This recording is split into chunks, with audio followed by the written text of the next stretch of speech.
On June 29, 2007, Steve Jobs introduced the world to the very first iPhone.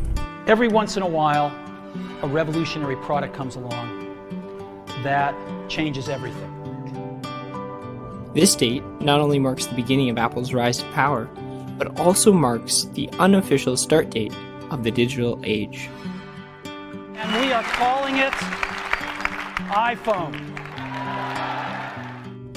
While this new age has certainly provided the benefit of connection and new levels of security and safety, it has also brought with it the costs of distraction, constant input, inescapable communication, and low attention spans.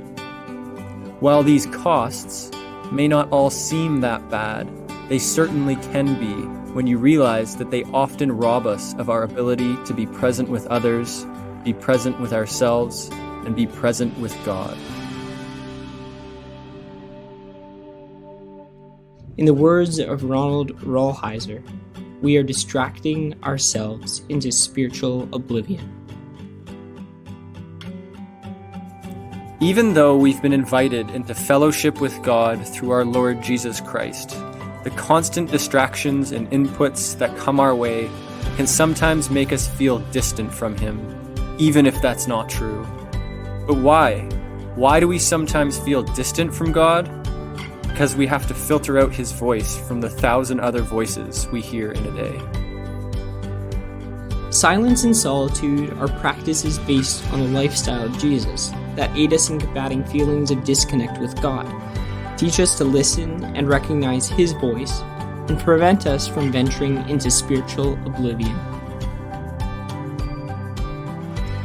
The practices of silence and solitude invite us to leave behind the competing demands of our outer world for time alone with God.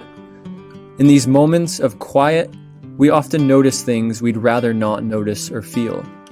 We slow down enough to feel the emotions we've been running away from. Pockets of sadness, anger, loneliness, or impatience begin to surface. Our idols, fantasies, motivations, and addictions are all exposed in moments of silence.